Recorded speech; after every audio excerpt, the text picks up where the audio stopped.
안녕하세요. 신바람 신풍입니다. 무엇이 암을 치료 중으로 만들었을까요? 2부 시작하도록 하겠습니다. 여기 보시는 대로 8월 27일 이렇게 암이 위에 발견이 됐는데 1월 30일 이렇게 내시경에서 속에 있는 조직의 내용은 모르지만 겉으로 보기에는 깨끗하게 치료되는 중이었습니다. 여기에 대해서 그동안 어떤 일이 있었는지 공개하도록 하겠습니다.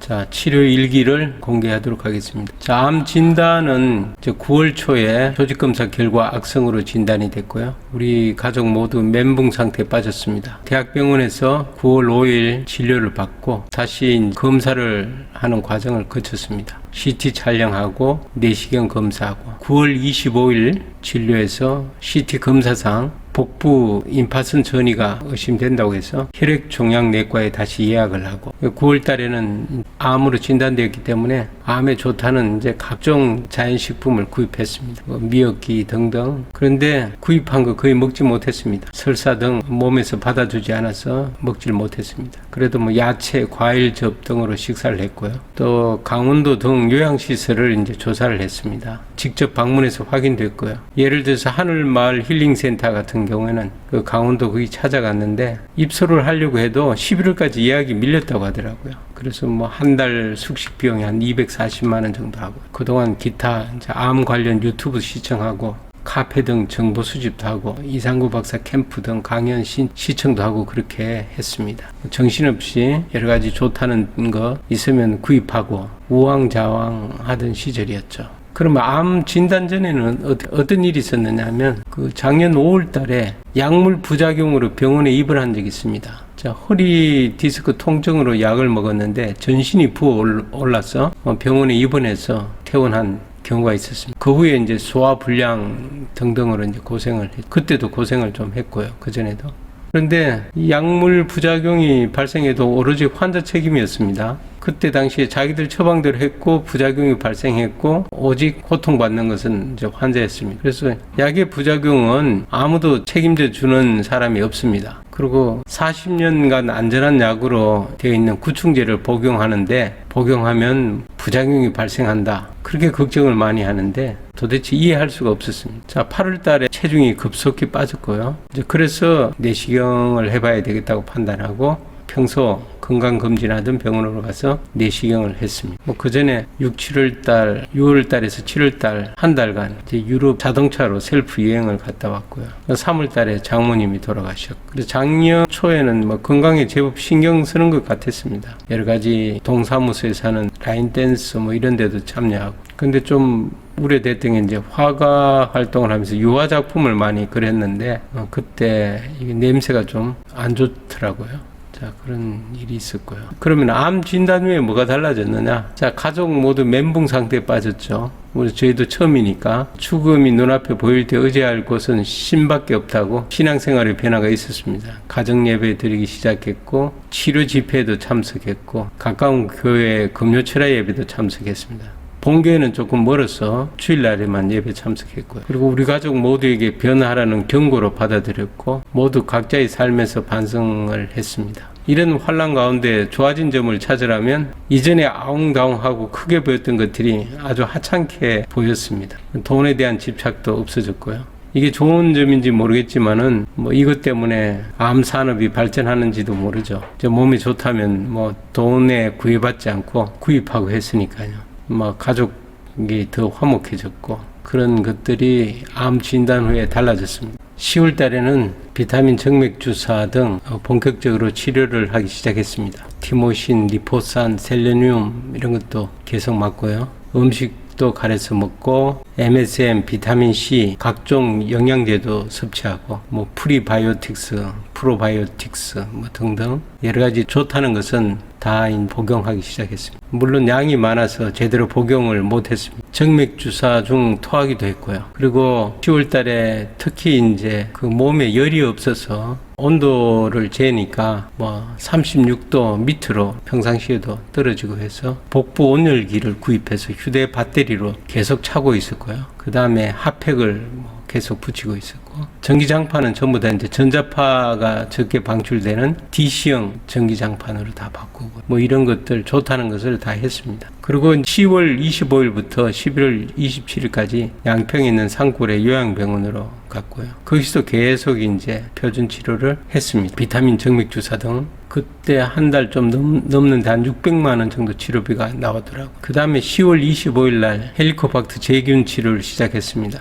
8월 27일 날 그때 검사했을 때 헬리코박터가 나왔기 때문에 이거 먼저 치료하자 그랬는데, 이제 병원에서 이제 처방이 나와서, 근데 항생제가 조사해 보니까 예전에는 1차로 치료하면 한 90% 정도 재균이 됐는데 내성이 생겨서 한 60%로 떨어졌다고 하더라고요. 그래서 이걸 먼저 시작하지 않고 허브요법으로 2주를 먼저 했습니다. 하고 난 뒤에 병원 처방 항생제로 2주 치료를 했고요. 12월 호기 검사에서 재균이 확인됐습니다. 재균 검사는 치료 후에 한 달 후에 하도록 되어 있었습니다. 10월 달에는 체중이 여전히 45kg에서 46kg 정도, 평상시보다 5kg 가까이 적게 나오는 그런 상태였습니다. 자, 11월 달은 요양병원에서 주로 치료를 했는데요. 마찬가지로 계속 이렇게 비타민 정맥 주사와 MSM, 비타민 C 이렇게 섭취하고 헬리코박터 제균 치료를 했습니다. 자, 요 제균 치료가 끝난 게 이제 21일이었고요. 11월 23일부터 이제 알벤다졸을 복용하기 시작했습니다. 1일 2회 각 2정, 4정을 이제 복용을 했죠. 11월 달에는 여전히 이제 45에서 46kg 정도 몸무게가 나가고 야윈 상태에서 몸무게가 늘어나지를 않았습니다. 그런데 11월 말경에, 그때가 11월 26일이었을 것 같습니다. JTBC 방송을 본 후에 전화가 왔더라고요. 여러 암 환우들이 같이 봤는데 우리가 구충제에 대해서 기대를 걸고 있었는데 JTBC에서 가짜라 그러니까 낙심이 돼갖고 어떡하냐고 전화가 왔어요. 그날 제가 굉장히 JTBC 방송을 보고 화를 냈는데 우리 암 환우분들은 그 방송을 그냥 믿은 것 같아요. 저 아내도 마찬가지로 걱정이 돼갖고 그날 잠을 설쳤는데 그 다음날부터 위가 안 좋은 상태에서 걱정을 해서 그런지 잠을 설치고 그런지 음식을 제대로 못 먹는다고 연락이 왔어요. 그래서 지금 음식을 못 먹으면 큰일이잖아요. 안 되겠다. 거기에 요양병원에 나오는 음식들이 아무리 좋아도 먹질 못하면 소용이 없지 않습니까? 음식이 좋게 나오고 야채나 여러 가지 선택해서 먹을 수 있도록 나와서 집에서는 도저히 그렇게 해줄 수 없는 그런 좋은 환경이었지만은 실제 음식을 먹지 못하기 때문에 거기서 있을 수가 없었죠. 그래서 그날 오전에 그 아침 식사를 제대로 못했다 그런 얘기 듣고 오후 늦게 밤에 퇴원해서 집으로 왔습니다. 집으로 와서는 이제 항암 음식이 중요한 게 아니고 건강 회복이 우선이니까 먹을 수 있는 것을 찾아서 먹고 싶은 거를 다 먹어봤는데 그나마 추어탕이 잘 먹어서 그 뒤로는 매일 한 끼를 추어탕을 먹었습니다. 항암 음식이 기준이 아니라 몸에 받아주는 음식, 고기도 중간중간에 구워서 먹고 샤브샤브도 한 1, 2주에 한 번꼴로 가서 먹고 그렇게 체력 회복하는데 최선을 다했습니다. 집에서는 요리를 제대로 하기 힘들고 음식 맛을 잃기 때문에 이제 한 끼 정도는 항상 외식을 한다. 그렇게 해서 찾아다니면서 외식을 했고요. 주열기를 구입했습니다. 알벤다졸은 계속 그 1일 2회 2정 총 4정을 계속 복용했고요. 저는 휴지기는 따로 주지 않았습니다. 중간중간 혈액검사나 이런 거 할 때는 무조건 3일 전에 복용을 안 했습니다. 중간중간에 병원 진료가 있다 그러면 혹시 혈액검사에서 다르게 나올까봐 그때 이제 휴지를 주로 한 거죠. 한방이나 이런 데 진료 갈 때도 마찬가지로 휴지하고 나머지는 계속 복용을 했습니다.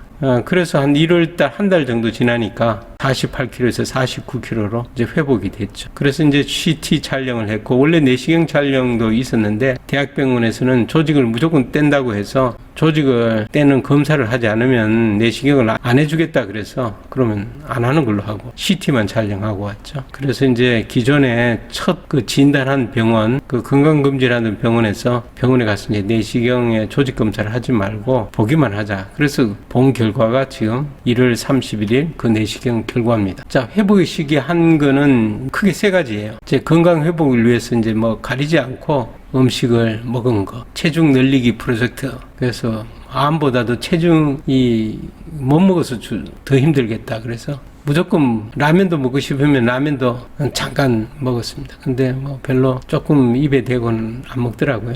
어쨌든 그렇게 해서 체중 늘리는데 중점을 뒀고요. 뭐 그거는 성공한 것 같습니다. 그 다음에 이제 이 회복 시기가 바로 이제 헬리코박터 제균 치료 끝나고 1, 2주 뒤부터 이제 집에 와서 회복되었기 때문에 헬리코박터 제균 치료가 이제 역할을 한 거고, 그 다음에 알벤다졸이 역할을 한 거겠죠.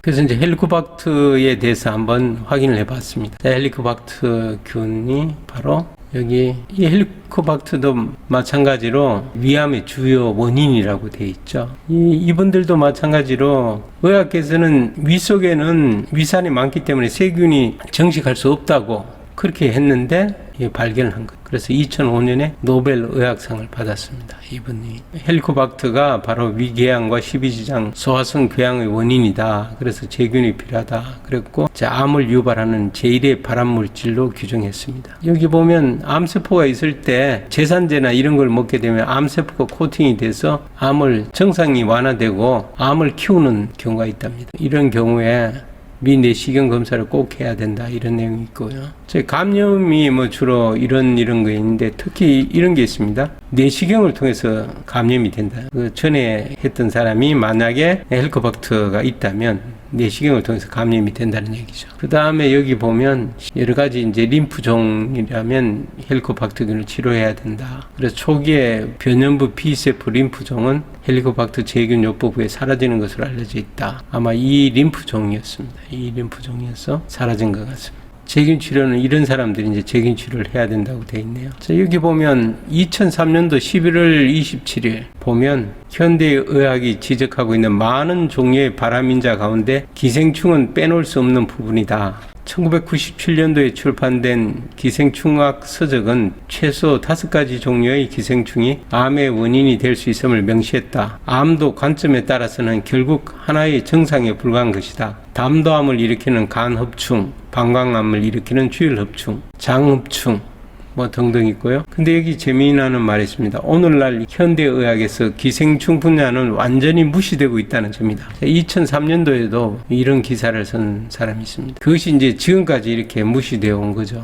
기생충 외에도 박테리아, 바이러스에 대해서 암이 발생하는 것이 굉장히 많습니다. 상피암들 이런 건 앱스타인바 바이러스에 의해서 생기는 거고요. 뭐 등등.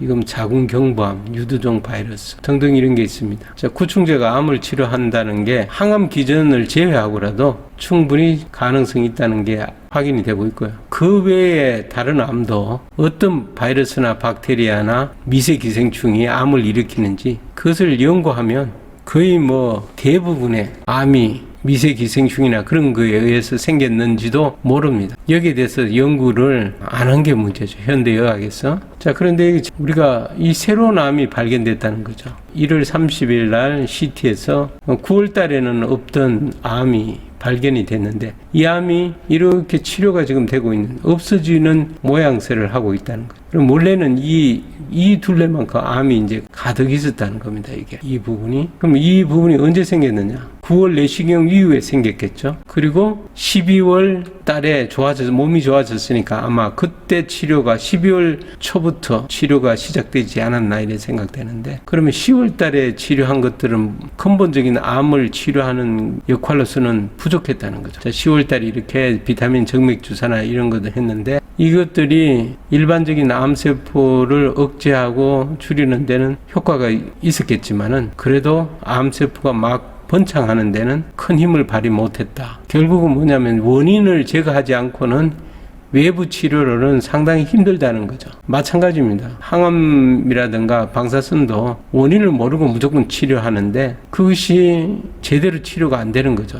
원인을 없애는 게 더 중요한 것 같아요. 그래서 뭐 전이암 말기 분들도 어떻게 자가 치유를 해서 완치되는 거 보게 되면 그분들은 원인을 완벽하게 없앴겠죠. 예를 들어서 기생충이 어떤 기생충이더라도 먹는 음식이라든가 여러 가지 환경, 산소가 많은 환경이라든가 여러 가지 환경으로 그 몸의 체질을 바꿔서 기생충이 살 수 없도록 그렇게 했고, 그러므로 인해서 원인이 치료되니까 암은 자연 치유되지 않았나 그런 생각도 듭니다. 이제 남은 과제는 이제 복부 전이 임파서는 계속 활동하지 않는 상태, 희미한 상태로 있기 때문에 계속 관찰하면서 해야 되는데 5일 전부터 이제 이버맥틴을 복용하기 시작했습니다. 그전에는 어떻게 복용했냐면 알벤다졸만 복용했고요. 알벤다졸을 설 명절 전까지는 2정씩 먹다가 설 명절 이후에는 한 번을 먹되 2알을 한꺼번에 먹었죠. 중간에 이제 검사하고 이런 거 하면서 안 먹으니까 이 또 매일 먹는 그런 습관이 안 들어져 있어갖고 중간중간에 빼먹고 그렇게 다시 한 번만 먹겠다고 해서 그럼 한 번 2알씩 먹었습니다. 저는 이제 한 번을 먹더라도 좀 고용량을 먹는 게 좋겠다 해서 2알을 하루에 한 번을 먹었거든요. 그래서 뭐 설사나 이런 것들이 좀 많이 먹으니까 나고 그래서 그 알벤다졸을 많이 먹어서 난 게 아니고요. 다른 영양제하고 먹는 게 굉장히 많으니까 그래서 그걸 다 끊었어요. 끊고 이제 알벤다졸만 2알씩 먹고 그렇게 하다가 1월 30일 날 결과를 이제 보고 나서 작전을 복부에 전이 돼 있는 종양에 대해서 완전히 사라지도록 그건 7월 달에 검사를 하기로 돼 있는데 그래서 이버맥틴을 먹기로 작정하고 12mg을 지금 5일 연속 복용하고 있는데 별다른 반응이 없어요. 반응이 없다는 것은 뭐 기생충이나 이런 것이 없다는 얘기가 되겠죠. 그러면 남은 거는 이버맥틴의 항암 기전만 이거는 활용하는 거죠.